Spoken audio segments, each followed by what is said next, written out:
Dr. Martin Blake, eminent neuroscientist, is about to receive a fantastic, startling, and somewhat disturbing communication from out there. Calling Earth. Calling planet Earth. This is planet Earth. Earth? What is the point? What point? Flickerings from Earth. What flickerings? We are coming. But wait. Ciao. What planet are you calling from? Planet Axon. Planet Axon? They came from planet Axon. Paris, Rome, Tokyo, Moscow, Washington. Authorities have made the public aware that these spaceships are about to land, but where, we do not know, and when, we do not know. Their spaceships look like giant flying brains. Aliens from planet Axon were receiving flickering transmissions from planet Earth. These advanced creatures, even with their superior intelligence, could not decipher the Earth transmissions. And so, they have come to our planet for one purpose only. Stop! It's clear to me now. What you call flickerings, we call movies, films, flicks. Correct. And you are curious and astounded as to how we are able to make sense of these flicks. Correct. And you want to understand. Correct. And you've come here to examine your brains. How many brains do you need? Our spaceship has settled upon sufficient specimens. Yes, we have what you call a captive audience. Captive audience? Well, you've certainly landed in the perfect place. Dr. Bleep. Blake. The workings of the human brain are a mystery to us. We find it a mystery, too.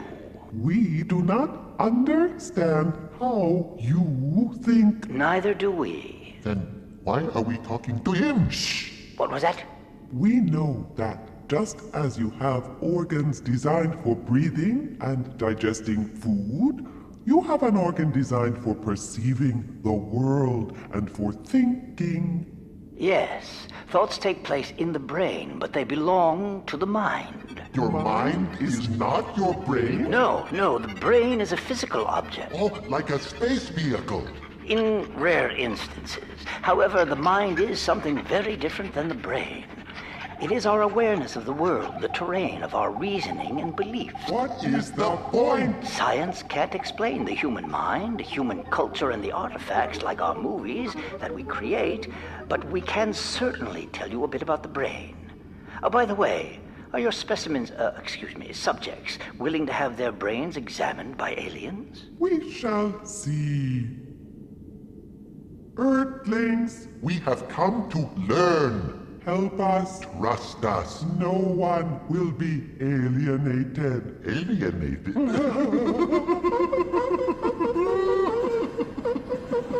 Well, at least you have a sense of humor. Over the centuries, our scientists have studied the brain. We've described it as everything from a pepper mill to a switchboard to a computer to a chemical soup. Soup? But it's much more complex than that. We've been hindered for centuries by our inability to see the brain as more than 3 or 4 pounds of gray matter. Why, only recently have we been able to probe deeply enough into the brain to really see the individual cells of which it is made. See how impulses reach the brain. See what is gray matter. See why brain cells communicate. Feel the spine-tingling thrill of thinking. Now, let's zoom in on the microscopic level. We will focus on the fundamental brain unit, the neuron or nerve cell. Get ready to travel inside the brain. Zoom in on the human scale. Let's try to reach certain points on and in the brain.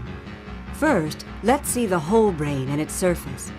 Zoom in, and let's stop when we get there.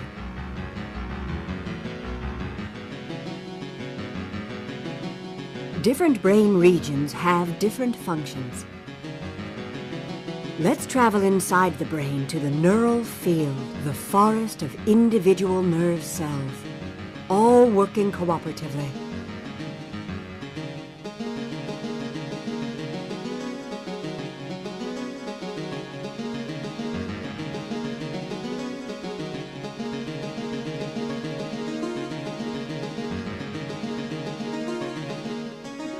Let's go in a little closer.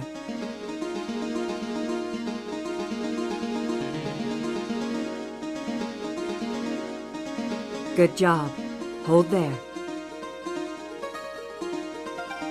That's a neuron.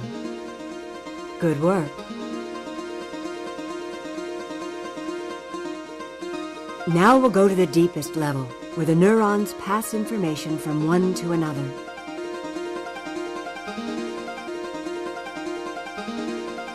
Good job.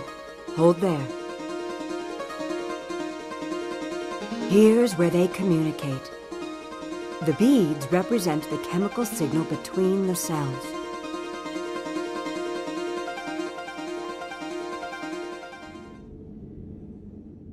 Brains contain billions of neurons that work together in complex networks, almost like a society. Neurons are constantly sensing the outside world, passing, analyzing, and responding to new information. Neurons cooperate? Well, yes, they do cooperate with each other. In fact, every activity that we perform every day is orchestrated by the interaction, the cooperation of billions of neurons. Neurons. Now, some scientists study how the brain is involved in how we feel, how we remember, how we move. Neurons. But here, let's look at how we perceive. What? How we put together the many things we see to make sense of the world around us, how we recognize and classify. Dr. Bake. Blake. If neurons in your brain are the cells doing the communicating, how do the signals get to your head? We use our senses. Your what? I'll show you. Dr. Blake will now demonstrate for the benefit of the audience and the aliens how human senses work. Humans get information about the world from several senses. A brain in a box really wouldn't be very smart because our brain is connected to something very important, our body. Body. For example, neurons in our fingertips let us feel heat, cold, and texture. fingertips, Yes, and our eyes see color, contrast, and motion. Eyes. And our ears hear sound. ears, Yes, and taste buds in our tongue. Tongue. And our nose. nose, Even our feet send information about the world around us to the brain. How else would you know if someone tickled your feet? we don't have feet. Neurons are everywhere in our body. Scientists who study the brain have learned quite a bit about the eye.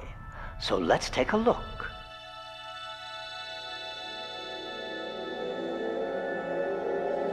We're traveling with the light from the flame as it enters the eye through the lens in the iris.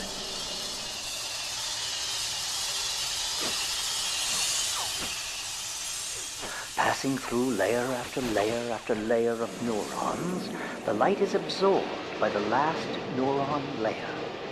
All of these layers make up a neural network.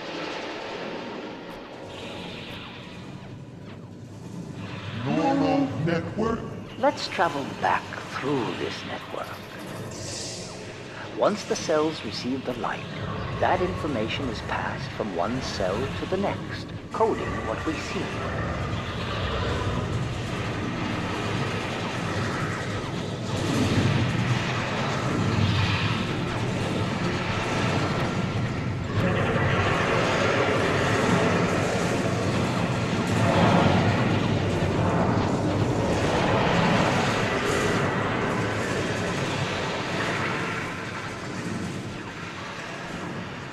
The last layer of the retina sends the information to the brain as signals, which travel out the tail of these cells down the axon. Axon. Once the signal enters the cell, it quickly leaves along an axon. Axon? To travel to the brain where the important information is sorted out. Axon?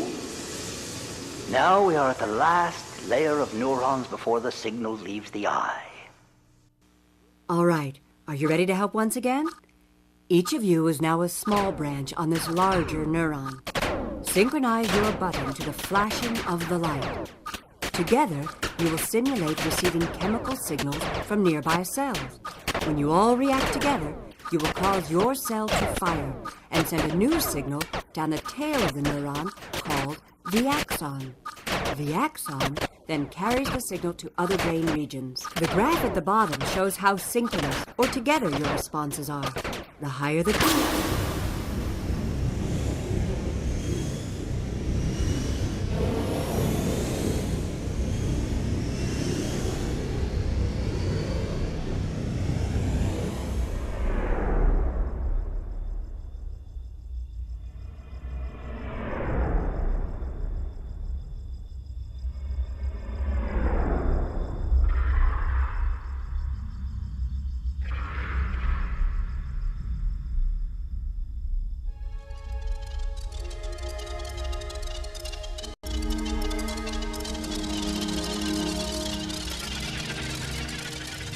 We are in a gap between two neurons, deep in the middle of the brain.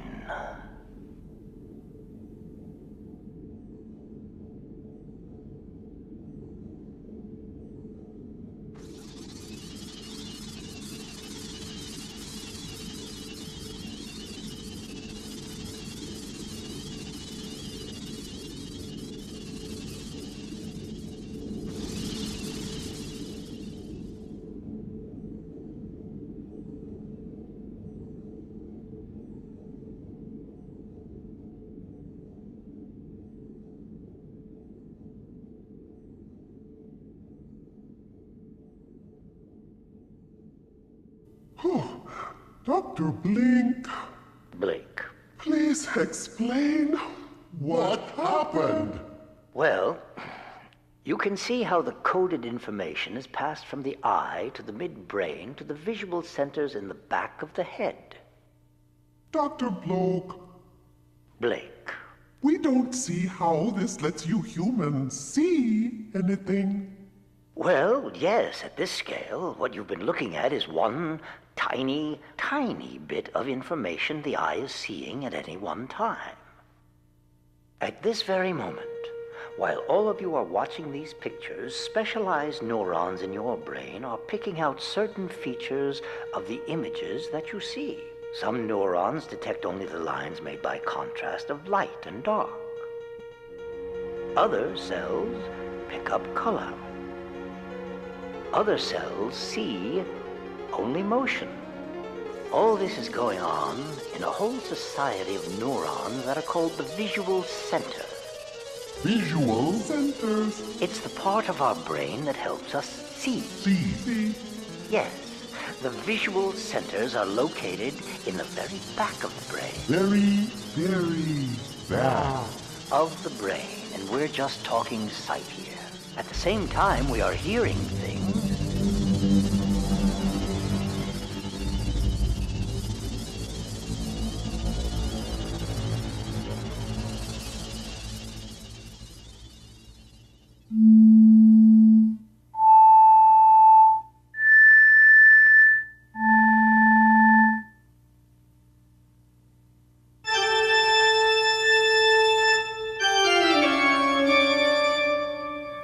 Our hearing takes place in one location, smell in another, touch in a long area toward the back of the brain.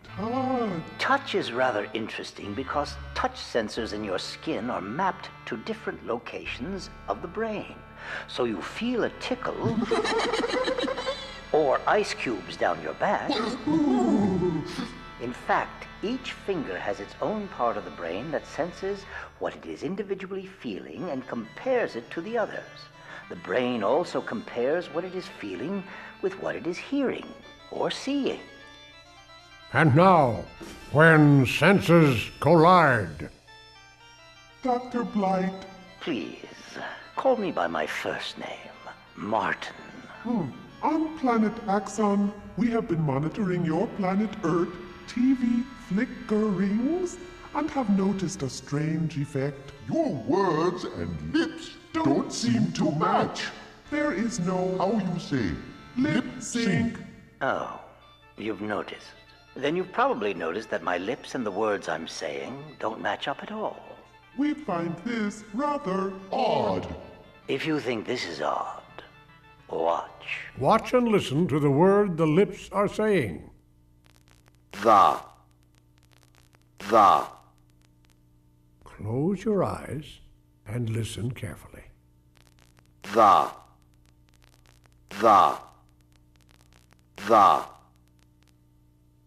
After you've listened a few times, open your eyes. The.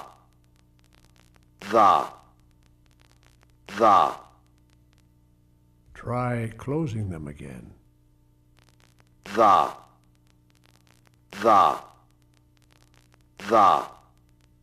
What we see them saying doesn't match up with what we're hearing. Close and open your eyes as you listen. The. Ooh, weird. with all my eyes open, I hear The. but with all my eyes shut. I hear The McGurk effect demonstrates how our senses work together so that what you hear is affected by what you see. Seeing affects hearing. How can that be? It can happen if visual neurons and auditory neurons both contribute input to the neurons that determine what we hear. That is how we think it happens in the brain. Huh? Well, for instance, when we're born and first see through our eyes, we can't understand very much. Only slowly do we begin to associate moving lips with the voices that are familiar to us. I want to show you the importance of context. Context? That's what something is surrounded by. Its setting. For example, if something is not in its usual place, it may be said to be out of context. Out of context. The same is true of words. We can sometimes figure out what a new word means by the words we know around it. Dr. Martin Blake will now demonstrate yet another truly amazing brain phenomenon. Do you think this is an A or an H? Use your button to vote. Press your red button if you think it's an A. Press your green button if you think it's an H. Keep voting for your choice. You may change your vote.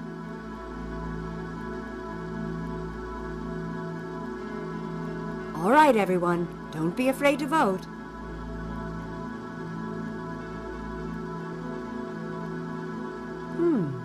Seems to be just about even. How about now?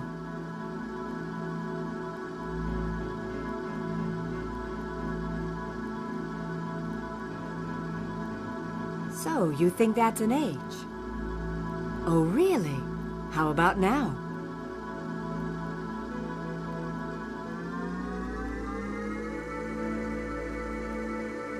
What curious responses.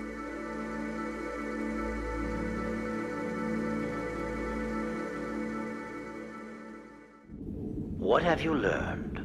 When you are looking at a letter that is unclear, you are influenced by the letters next to it. That's right. The letters on each side were easy to read, but the center letter was harder.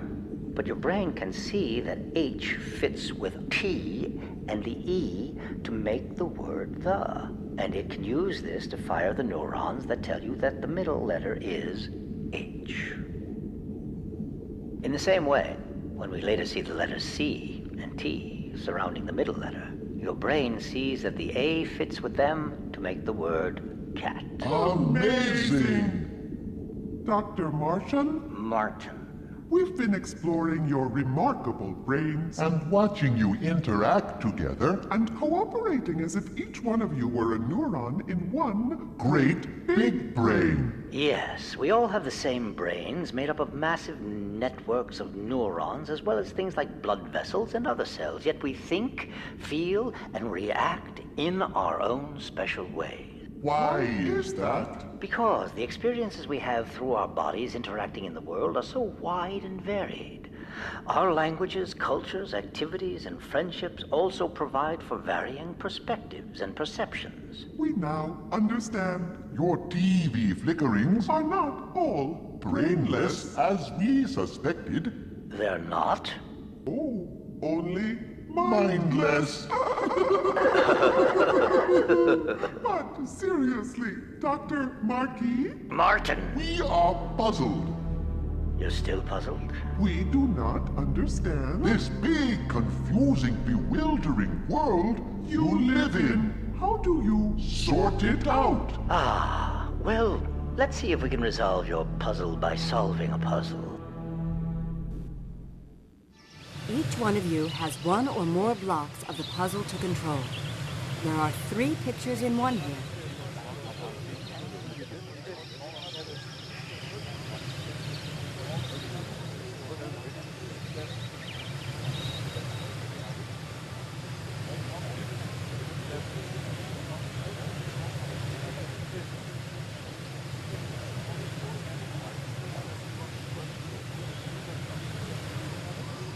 If you all flip to blue, what do you see? What do you hear?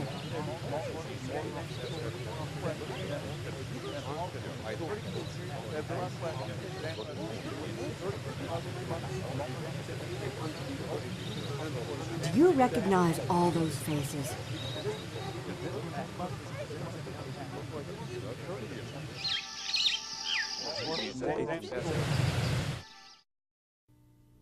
As you've just seen, each individual person can flip randomly to a different piece of the puzzle. But if we look at all the pieces of the puzzle together, we can see how a single pattern develops. This is a simple illustration of how our neurons cooperate so that we can make sense of the signals coming into our brain. Imagine this exercise on a much larger scale. Then we can begin to recognize the complex operations of a single human brain. Hundreds of billions of neurons are linked in complex networks with hundreds of trillions of connections. Each signal can link to thousands or tens of thousands of individual neurons. Amazing! Yes, it is amazing that something that seems as simple as brushing your teeth involves such complex communication in your brain. Looking in the mirror, smelling and tasting the toothpaste, moving your arm, humming a tune and hearing the water run, all use different parts of your brain. Neurons are constantly sending and receiving thousands and thousands of inputs from neurons right next to each other or from clear across our brain.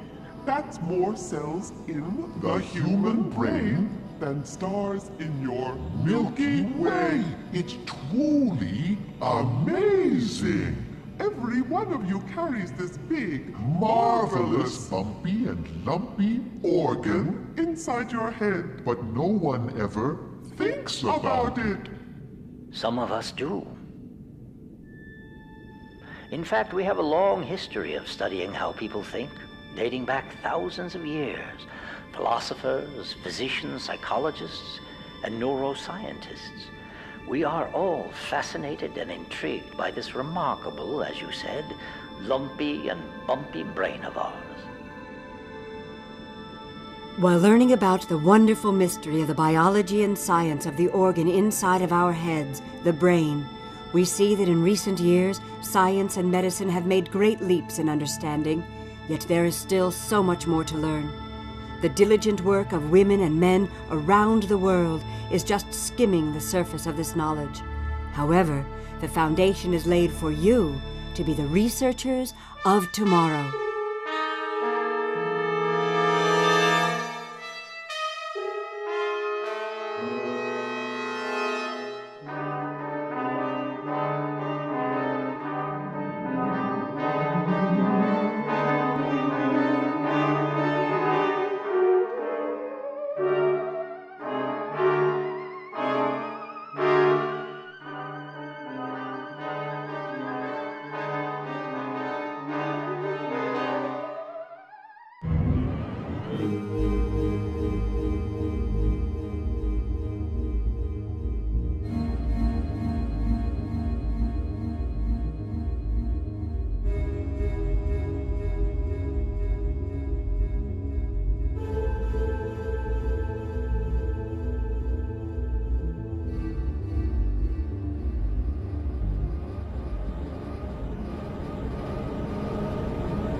What was that?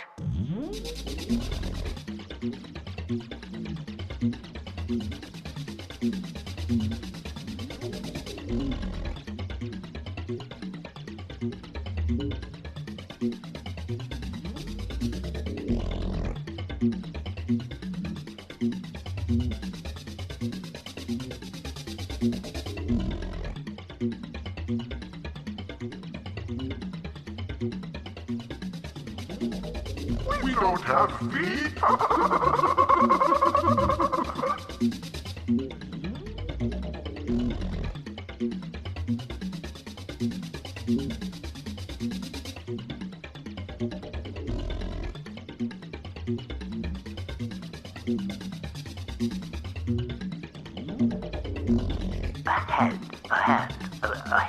A hand. What is it?